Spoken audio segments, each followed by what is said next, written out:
ስለዚህ እንደው አሁን እነዚህን ችግሮች በምን አይነት መልኩ እንቀርፋለን ወደሚለው ስንመጣ አንደኛ ነገር ይሄ አረብ ሀገር ላይ የሚመሰረቱ ትዳሮች ዝም ብሎ ሰው ብድግ ብሎ እንደ ባህር ገቢ ወደ ትዳር ባይገባ ጥሩ ነው ባይ ነኝ። ሰው ለስራ መጣ አይደለም 2 ዓመትም 3 ዓመትም ሲጀመር ከመጀመሪያውኑ ከሆነ ወደ አረብ ሀገር ስራ ባይመጣ ሰው እኔ ደስተኛ ነኝ። ፈለገ ነገር ነው ምንም ነገር 100 ዓመት ብትኖር ዶክተር ፕሮፌሰር ብትሆን አበቃ አጅነቢ ሁሉ ነገሩን ብትማር ምንም ነገር የለም። ተምረህ እንኳን ብትኖር ራሱ ዋጋ የለውም። 50 ዓመት 30 ዓመት 40 ዓመት ከዛ በላይ ከተቀመጥ የመኖሪያ ፍቃድ እንኳን አይታደስም። በቃ ትልቅ ሰው ነህ ምን ልታደርግ ነው? ለምን የምትገባው ዶክተር ፕሮፌሰር ተብለህ አይደለም። አሚል መንዝሊ ነው የምትባለው የቤት ሰራተኛ ሰው ኻስ የቤት ሹፌር። አሁንማ ደግሞ ምንድነው የመጣው ደግሞ እንትን ይሄ ተርቤት መዋሺ ያውቃቸዋል አይደል? ዶሮ ጠባቂ የእርግማን ሰው እርግማን የበዛበት ጊዜ አያቶቹ ቅማቶቹ አቦ ዶሮ ከመጠበቅ አትውጣ ይሉታል። የእነሱ እርግማን ደርሶ ዶሮ ጠባቂ አንዳንዱ ሹፌር ተብሎ ተመቶ ድንጋይ የሚፈልጥ አለ ክሬቸር ቦታ ሄዶ ማለት ነው። ከዛ በኋላ ሙያህ የሚለው ዶሮ ጠባቂ ነው። ሙያህ የሚለው የቤት ሹፌር ነው። 50 ዓመት 40 ዓመት ከሆነ በኋላ አረብ ሀገር ላይ ኸላስ አገልግሎት ተጨርሰሃል። አንተ አይነ ሀይብ ሹፍርና መኪና ታጋጫለህ። የሳውዲ ፋሚሊ የሳውዲ ቤተሰብ መኪና ጋይታ አክሲደንት አድርገህ ሀገር ታጠፋለህ። ወደ ሀገር ግባ ኢቃማ እንዳይታደስ ይደረጋል። ዶሮ ጠባቂ አንተ ዶሮችን አውሬ ታስበላለህ ተብሎ ኢቃማ እንዳይታደስ ይሆናል። ስለዚህ አያስፈልግም። ከሆነ ጎበዝ የሆነ ሰው ወደ ኢሮብ በመሰደድ ነው አላህ ከመጣው። እሱም አይመረጥም። ሰው ሀገሩ ላይ ለፍቶ ማንኛውንም ነገር ተቋቁማ አገሩ ላይ የሆነ ነገር ማድረግ እዛው አገሩ ላይ መስራት መቻል አለበት። ሀገር ላይ ስኖር ህዝብ ጋር ትገናኛለህ፣ ወገንህን ትረዳለህ፣ የሀገር ሉዓላዊነትን ታስከብራለህ። ብዙ ነገር አለ፣ ትከበራለህ በዜግነትህ ብቻ። እንደምንም ብለህ ምንም ቢቸግር ምንም ችግር የለም ሰላም እንቅልፍ እንኳን ትተኛለህ ማለት ነው። ይሄን መሆን ያለበት ካልሆነ እሳ እንደ አሜሪካ እንደ ካናዳ ሻል ያለ ቦታ በቃ ይሻላል የሚባል እዛ ለልጆች መንከባከብ እሱም አይሆንም። ለራስህ ልጅና ሚስትህን አገርህ አስቀምጠህ እዛ ሄደህ ተሰደግ በቆየ ጊዜ 5 ዓመት ምናምን ከቆየ ዜግነት እንኳን ታገኛለህ። ተከብረህ ልትሰራ ትችላለህ። እያረጀ ስትመጣ ራሱ ትከበራለህ። ኢትዮጵያ ቁጭ ብለህ ራሱ አካውንትህን በደንብ አስተካክለህ ትመጣለህ። በየወሩ አሜሪካ አገር እንደምንም ብለው በየወሩ የጡረታ እንኳን 300 ሺህ 400 ሺህ በአካውንት ዱብ ይልልሃል። ያችን እየቆረጠም ተቆራጭ አለችክ። ልጆችህን በደንብ እየተንከባከብክ ልጆች ዜግነት ያገኛሉ። ምን ይላሉ? በዜግነታቸው ምን እያሉ በቃ ትኖራለህ ማለት ነው። ኢሮፕና ወደ አሜሪካ ወደ ምን ብትሰደዱ ወጣትነት እድሜ ያለው አረብ ሀገር ላይ እየመጣችሁ ይሄ ዶሮ ጠባቂ የቤት ቃጣቢ አሚል መንዝል ጠባህ ይህ ምንም አይሆን ነገር ነው እየተባለ መምጣት አይመከርም። እህቶቻችንም አትምጡ፣ መሆን የለበትም። ከመጣችሁ በኋላ ደግሞ ገና መጣችሁ በ15 ቀናችሁ ትዳር ብላችሁ ትዳር ላይ ትንጠላጠሉ። ሰርታችሁ ሀገራችሁ ተመል የትዳር ችግር ነው እንዴ? የኢትዮጵያን ህዝብ በባህር በምን ያፈናቀለው? ትዳር ባልና ሚስት ነው። ሞልቶ የለም እንዴ? ሚስት ምን የመሳሰለ እየተፈለፈለ ባል ሞልቶ ጠፍቷል እንዴ? ሞልቷል ኢትዮጵያ ላይ። እዚህ መጥተሽ ተወልጅና ልጆች መጨረሻ እንደዛ ነው የሚሆኑት። እየወለዱ መላክ ምን ቁም ነገር አለው? ልጆቹ ይሄ ጨርሰው እንዳለ እኮ በቃ እንዳለ እንትን ቁስል ወጥቶባቸው እያከኩ እየማጨሩ ይላል። በቃ እንዳለ ኤርፖርት ብትሄዱ እንዳለ ጨርሶ ኢትዮጵያ ልጅ ነው ተናግቶ። እኔ አንደኛው ኤርፖርት ሄጄ ምንድነው እናንተ እንቱ ኢትዮጵያ እዚህ ለመውለድ ነው ለመባዛት ነው የመጣችሁት ወላ ለስራ ነው ና ያለኝ። አታውም እንደ ፊሊፒኒ ምናምን እንዱ ሲያስ እንደው ቆም ብላችሁ ሲከነሱ ተማሩ አለኝ። አንደኛው ኤርፖርት ቦታ ላይ ምን እንማር አልኩት። ሾፍ ሰርተው ገንዘብ ነው ይዘው የሚሄዱት። እናንተ ግን ኤርፖርቱን ቲክ ያደርጉት እስር ቤት ቦታ ላይ በስማ ቦታ ላይ የእናንተ ሴቶች የእናንተ ልጆች ምን ጉድ ነው ያለ ምንድን ነው? አገራችሁ ያሉ ሴቶች አይወልዱም እንዴ? አገር መውለድ ተከልክላችኋል እንዴ? ነው ውሃው አያስወልድም አለኝ አንደኛው። ኧረ ሀገራችን ውሃው ጥሩ ነው ያስወልዳል። እንደውም እዛ ቶሎ ነው የሚወልዱት፣ እንደ ፍየል ቶሎ ይወልዳሉ አልኩት። ሙቀት የለም እኔ ላይ ሙቀቱን ተጠቅመው እንደ እንቁላል እዚህ እንደ ዶሮ ቶሎ ነው መሰል እዚህ የሚወልዱት አለኝ። አረ ተወቷ ብዙ አታናግረኝ አንተ ጋር አለፈልፍም ብዬ ማሌ ማሌ ብዬ ወሬ ካበዛ ወጣላለሁ ብዬ ዝም ብዬ ሳስቄ እኔም ሄድኩ ከኤርፖርት ወጣሁ። ስለዚህ ኢንዶኔሲያን ብንመለከት ፊሊፒን ብንመለከት ብር ይዘው ነው የሚሄዱት። የኛ ሀሳ በታህተ ሄድና ይሄ የሰባ ብር ሻንጣ ለተሸክማ አስፈን ለልጆቼ ልብስ ልረትብ ነው። በዋርዲ ትሄድና እዛ ጅዳ ሰብስባ በ60 በምናምን ሻንጣ ለልጆቼ ወተት ምኑ ዝም ብላ እዚሁ ትቀራለች ማለት ነው። ከዛ ልጁን ወስዳ ቶሎ በራሱ አይደለም በሌላ አትሄጂም እንደ ልጅሽን ይዘሽ እኔ አልሄድም ሰው ነው ማኑ ልጅ አለሽ ካልፈለግሽው እንደገና ቤተሰብ ያሳደገው ልጅ አያት እየተረገምሽ በእናትና በአባትሽ አይኗ አይጥፋ። ምን ዋጋ አለው? የኛማ ዘይነባ ምን የኛ ከድጃማ ልጅ ይዛ ሰው ብር ይልካል ቤት ይገነባል። እሷ አንድ ዲቃላ ልካልና ላይ ነው የሚሉት። ያ ልጅ አመሉ መከራ እያለ ደግሞ እንደ ይሄ አርባ ግን ላይ የተወለደ ልጅ ደግሞ ነቃ ያለ ነው። እንቅልፍ አያስተኛኝ ኛኛኛኛኛ ጭቅጭቅ ነው ያለቅሳል። እንደገና አየሩ አይስማማው። እሱን እያያዙ እየተበደሩ ሐኪም ቤት ኧረ አቦ ብር ላኪ ልጅሽ ታሟል ብር ትልኪ እንደው መታከሚያ የለም ስራ ፈትቼ ቁጭ ብያለሁ። ተውት። አባትና እናትሽ እንደገና እየተበደሩ የአንቺ ልጅ ያሳክማሉ። ይሄ መሆን የለበትም።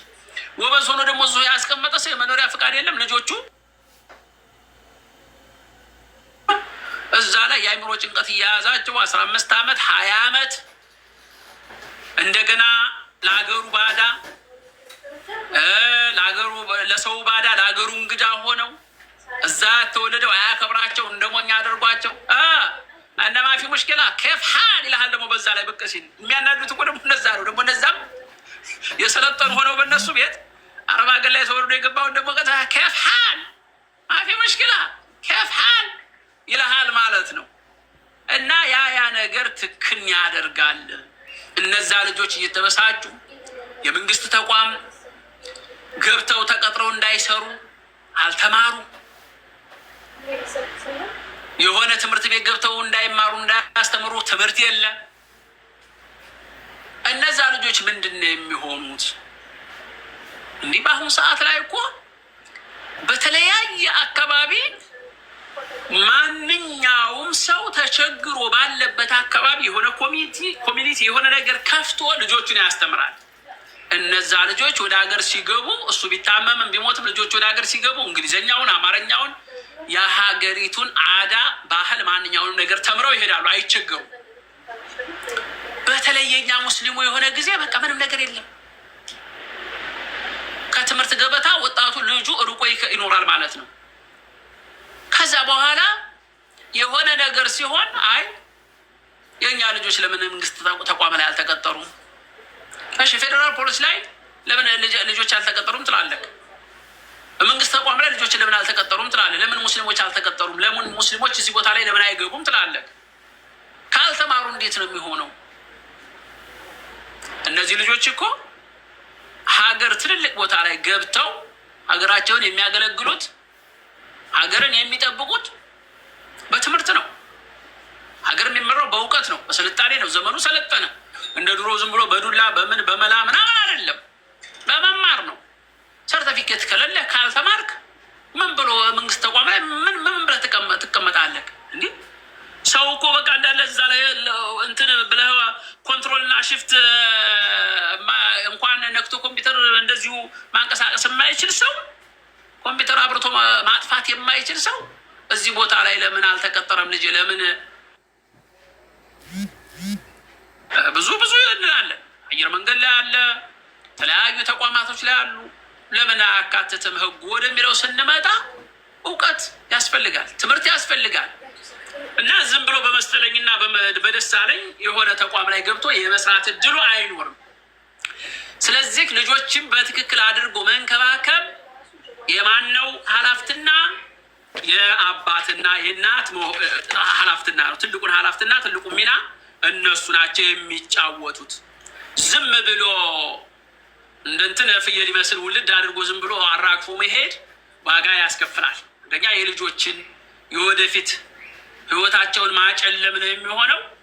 ሁለተኛ ነገር ሄደውም ሀገር ምንድን ነው የሚሆኑት? ምንድን ነው የሚሰሩት? እና በመጀመሪያ ደረጃ ወደ ስደት የምትመጡ ሰዎች ወደ አረብ ሀገር አትሰደዱ።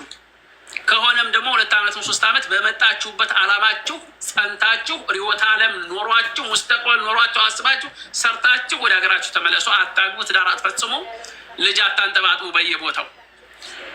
ሌላው